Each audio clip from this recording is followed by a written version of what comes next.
ট্রাম্পের নতুন শাসনামলে ভারতীয়রা ভুগবে যেভাবে, উত্তরণ আদৌ কি ঘটবে?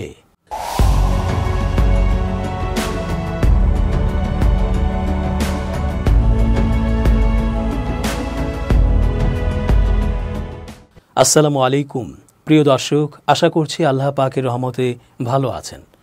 চেঞ্জ টিভির আন্তর্জাতিক চোখ অনুষ্ঠানে আমি এস জে রতন স্বাগত জানাচ্ছি আপনাদের সকলকে।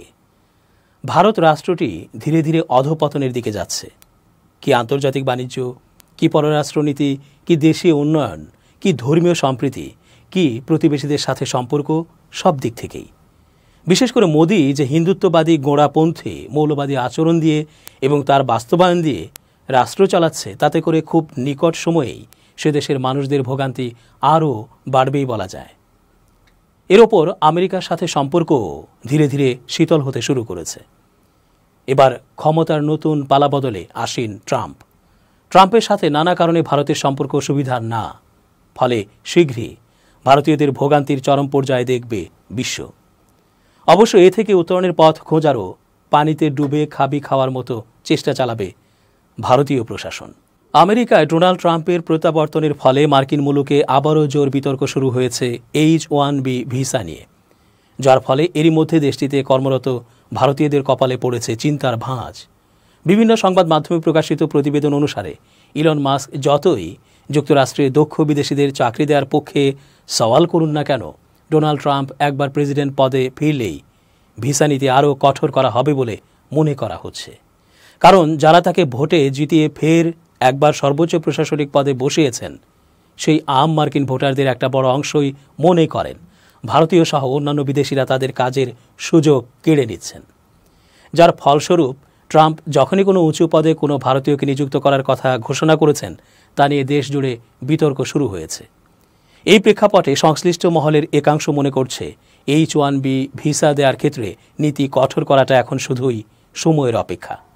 ভারতীয় সংবাদ মাধ্যম হিন্দুস্তান টাইমসের এক প্রতিবেদনে বলা হয়েছে, ইতিমধ্যেই পালাবদলের নেতিবাচক ফল ভোগ করতে শুরু করেছেন ভারতীয়রা। অনেকে কাজের সুযোগ পেয়েও কাজে যোগ দিতে পারছেন না, কারণ পুরো প্রক্রিয়াটি হয়তো অনির্দিষ্টকালের জন্য পিছিয়ে গেছে। কেউ আবার চাকরির অফার পাওয়ার পরও সেই অফার ফিরিয়ে নেওয়া হয়েছে। অনেকেই চাকরির সুযোগ পেলেও ভিসা পাচ্ছেন না। এই সমস্ত লক্ষণগুলো মার্কিন মুলুকে কাজ করা ভারতীয়দের জন্য মোটেও শুভ নয় বলে মনে করছে তথ্যভিজ্ঞ মহল। টাইমস অফ ইন্ডিয়া এ প্রকাশিত প্রতিবেদন অনুসারে আমেরিকা ও হায়দরাবাদের 8 জন ভারতীয় পেশাদারের সঙ্গে কথা বলে জানা গেছে, তাদের মধ্যে অন্তত 3 জনকে চাকরির অফার দেওয়ার পরও তা প্রত্যাহার করে নিয়েছে সংশ্লিষ্ট কর্তৃপক্ষ। কারণ হিসেবে দেখানো হয়েছে ভিসা সংক্রান্ত জটিলতা। তাদের মধ্যে একজন হলেন হায়দরাবাদের বাসিন্দা সফটওয়্যার ইঞ্জিনিয়ার বৈষ্ণবী পুবভাদা। গত ডিসেম্বর মাসে মার্কিন একটি খ্যাতনামা প্রযুক্তি সংস্থায় চাকরি পান তিনি। এই সুখবর পাওয়ার পর সান ফ্রান্সিসকোয় গিয়ে থাকার ব্যবস্থা শুরু করে সেই বৈষ্ণবী। কিন্তু তারপর হঠাৎই তিনি জানতে পারেন তাকে দেয়া চাকরির অফার সংশ্লিষ্ট সংস্থা প্রত্যাহার করে নিয়েছে। সব থেকে শোচনীয় বিষয় হলো, যুক্তরাষ্ট্রে চাকরি পাওয়ার পর বৈষ্ণবী তার বর্তমান কাজের জায়গাতেও ইস্তফা দিয়ে দিয়েছিলেন, যার ফলে চরম বিপাকে পড়েছেন তিনি। 28 বছরের ওই তরুণী জানিয়েছেন, 2024 সালের ডিসেম্বর মাসে আমি চাকরি পাই। আমাকে লিখিতভাবে সেই বিষয়ে নিশ্চয়তা দেওয়া হয়। সেই কারণেই আমি আমার বর্তমান চাকরিতে ইস্তফা দিয়েছিলাম। সংশ্লিষ্ট সংস্থা বৈষ্ণবীকে জানায় ভিসা নীতিতে পরিবর্তন আসতে পারে। এটা মাথায় রেখেই তারা তাকে দেয়া চাকরির অফার প্রত্যাহার করে নিচ্ছে। বৈষ্ণবী বলেন, আমার মনে হচ্ছে আমার সঙ্গে প্রতারণা করা হচ্ছে। আপনারা যদি ভিসা দিতে পারা নিয়ে নিশ্চিত না হন, তাহলে চাকরির অফার দিলেন কেন? তারা বলছেন, একবার ডোনাল্ড ট্রাম্প প্রেসিডেন্ট পদে বসুন, ভিসা নিয়ে বিস্তারিত আলোচনা হোক, তখন যদি বিষয়টি মিটে যায় তাহলে তারা আবার আমাকে অফার লেটার পাঠাবেন। কিন্তু আমি কতদিন তার জন্য অপেক্ষা করব? মার্কিন প্রশাসনের তথ্য অনুসারে যুক্তরাষ্ট্রে যত পরিমাণ H-1B ভিসা অনুমোদন করে তার সিংহভাগই থাকে ভারতীয়দের কাছে। যেমন 2023 সালে মোট যতজনকে এই ভিসা দেওয়া হয়েছিল তার মধ্যে ভারতীয় ছিলেন প্রায় 72%, যার ফলে এই ভিসার নিয়ম কঠোর হলে সবথেকে বেশি ক্ষতিগ্রস্তও হবেন ভারতীয়রাই। নির্বাচিত মার্কিন প্রেসিডেন্ট ডোনাল্ড ট্রাম্পের মূল স্লোগান হল মেক আমেরিকা গ্রেট অ্যাগেইন, আমেরিকাকে আবার মহান করো। সংক্ষেপে একে বলা হয় মাগা। এই মাগা আন্দোলনের ভেতরে যে দ্বন্দ্ব চলছে তাতে ভারতের ভূমিকা চোখে পড়ার মতো। এটা হয়তো অবাক করার মতো নয়। মাগার মধ্যে দ্বন্দ্বরত দুটি পক্ষের মধ্যে ভারতকে ঘিরে একটি বিভাজন তৈরি হয়েছে।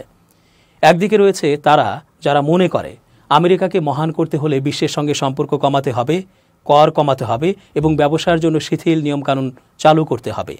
তাদের মতে সরকারের আকার ছোট করে সারা বিশ্ব থেকে সেরা প্রতিভা নিয়ে এসে ব্যবসা বাণিজ্যে জোয়ার আনার মাধ্যমেই এই কাজ সম্ভব। অন্যদিকে আরেকটি গোষ্ঠীর মতে মাগা হলো বহু সংস্কৃতিবাদ, কসমোপলিটানিজম অর্থাৎ বিশ্বজনীন জীবনধারা এবং আমেরিকার বিভিন্ন সম্প্রদায়ের সহাবস্থানের বিরুদ্ধে প্রতিক্রিয়া। তাদের বিশ্বাস আমেরিকার মহান হওয়া মানে আমেরিকার শ্বেতাঙ্গ সংস্কৃতি। এই দুই দলের জন্যই ভারত এখন একটি বড় উদাহরণ।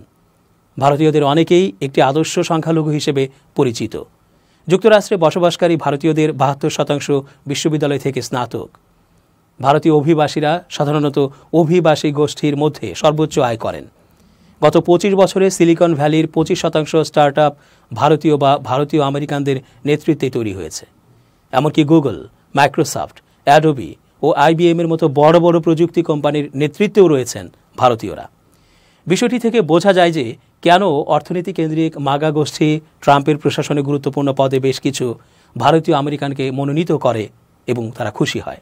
যেমন জে ভট্টাচার্যকে ন্যাশনাল ইনস্টিটিউটস অব হেলথ পরিচালনার জন্য এবং কাশ্যপ প্যাটেলকে এফবিআইয়ের প্রধান মনোনীত করা হয়েছে। ট্রাম্প বিবেক রামাস্বামীকে ইলন মাস্কের সঙ্গে ডিপার্টমেন্ট অব গভর্নমেন্ট এফিসিয়েন্সি নামে একটি উপদেষ্টা কমিশনের সহপ্রধান হিসেবে নিয়োগ দিয়েছেন। এই কমিশনের লক্ষ্য কেন্দ্রীয় বাজেট কমানো। তবে মাগার শ্বেতাঙ্গ জাতীয়তাবাদী গোষ্ঠী এই নিয়োগগুলো নিয়ে তীব্র ক্ষোভ প্রকাশ করে। চেন্নাইয়ে জন্মগ্রহণকারী ভেঞ্চার ক্যাপিটালিস্ট শ্রীরাম কৃষ্ণানকে কৃত্রিম বুদ্ধিমত্তা বিষয়ক জ্যেষ্ঠ নীতি নির্ধারক হিসেবে নিয়োগ দেওয়ার ঘোষণায় তাদের রাগ চরমে পৌঁছায়। এক্সে একজন লিখেছেন, আপনারা কি কেউ এই ভারতীয়কে আমেরিকা চালানোর জন্য ভোট দিয়েছেন? মাগার শ্বেতাঙ্গ জাতীয়তাবাদীদের সমস্যা শুধু এই ভারতীয় নিয়েই নয়। ২০২২ সালে ইলন মাস্ক টুইটার কিনে নেন। এরপর তিনি শ্রীরাম কৃষ্ণানকে কোম্পানিটি পরিচালনার দায়িত্ব দিয়েছিলেন। ১৪ নভেম্বর মাস্ক এক্সে একটি পোস্ট দেন। বিষয়টি ছিল ডিপার্টমেন্ট অব গভর্নমেন্ট এফিসিয়েন্সি কিভাবে চালালে ভালো হয়। কৃষ্ণান সেই পোস্টে উত্তর দেন, গ্রিন কার্ডের জন্য দেশভিত্তিক কোটা সরিয়ে দক্ষ অভিবাসনকে উন্মুক্ত করা বড় পরিবর্তন আনতে পারে। পরের মাসে ট্রাম্প কৃষ্ণানকে সেই ডিপার্টমেন্টে নিয়োগ দেওয়ার ঘোষণা করলে তাৎক্ষণিক প্রতিক্রিয়া দেখা দেয়। মাগার একজন বিশিষ্ট কর্মী লরা লুমার এই ঘোষণাকে মারাত্মক বিরক্তিকর বলে উল্লেখ করেন। তিনি এক উত্তেজিত এবং কিছুটা অগোছালো পোস্টে প্রশ্ন তোলেন, কিভাবে যুক্তরাষ্ট্র অভিবাসন নিয়ন্ত্রণ করবে এবং আমেরিকা ফার্স্ট নীতি চালু রাখবে যখন এমন একজন সরকারের গুরুত্বপূর্ণ পদে নিয়োগ পান যিনি সব গ্রিন কার্ড কোটার সীমা সরাতে চান। লোমারের দাবি, এমন হলে বিদেশি শিক্ষার্থীরা যুক্তরাষ্ট্রে গিয়ে এমন চাকরি নেওয়ার সুযোগ পাবেন যা মূলত আমেরিকানদের পাওয়া উচিত। কিন্তু কৃষ্ণান আসলে কেবল দেশভিত্তিক কোটা তুলে দেওয়ার কথা বলেছেন। এই কোটা প্রতি বছর একটি নির্দিষ্ট দেশ থেকে আসা ব্যক্তিদের জন্য গ্রিন কার্ডের অর্থাৎ মার্কিন স্থায়ী বসবাসের ভিসার সংখ্যা বেঁধে দেয়। আর এর ফলে বড় দেশগুলো, বিশেষত ভারতের মতো যেসব দেশে অনেক দক্ষ কর্মী রয়েছেন, তাদের উপর নেতিবাচক প্রভাব পড়ে। ডেভিড স্যাক্স ট্রাম্পের হোয়াইট হাউস কৃত্রিম বুদ্ধিমত্তা এবং ক্রিপ্টো উপদেষ্টার পদে মনোনীত হয়েছেন।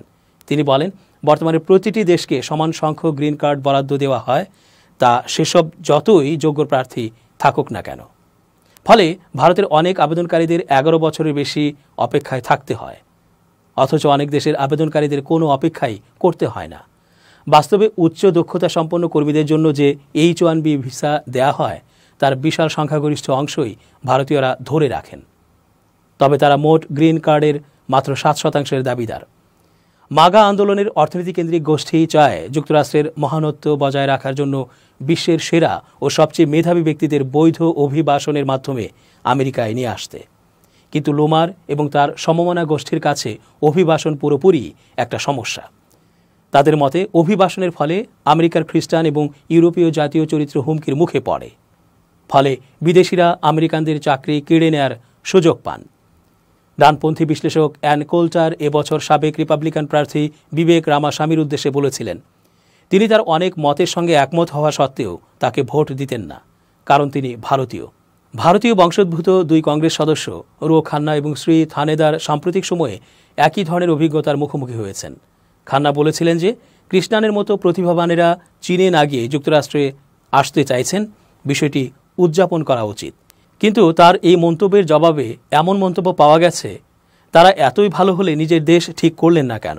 আরেকজন বলেছিলেন, আমরা সাদা অভিবাসী চাই, বাদামি অনুপ্রবেশকারী বাহিনী নয়।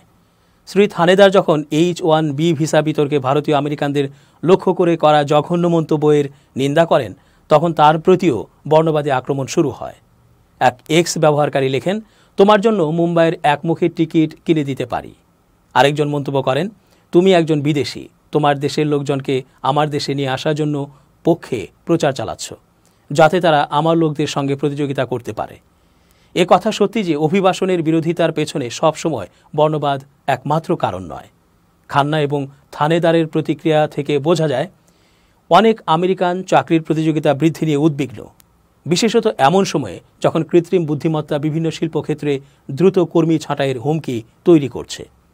মাগা আন্দোলনের দুই পক্ষকেই সন্তুষ্ট করার একটি সহজ সমাধান আছে বলে মনে হয়।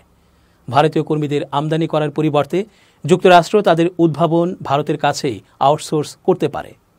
যদি মার্কিন বিনিয়োগকারীরা উন্নত গবেষণা এবং উদ্ভাবন চালিয়ে যেতে সক্ষম এমন ভারতীয় সংস্থাগুলোতে অর্থায়ন করেন, তবে যুক্তরাষ্ট্র উদ্ভাবন এবং গতিশীলতার সুফল পেতে পারে অভিবাসন প্রবাহ না বাড়িয়েই। তবে যারা বর্ণবাদী মনোভাব পোষণ করেন তাদের জন্য সতর্কবার্তা আছে। এই পদ্ধতিতে ভারতও লাভবান হবে।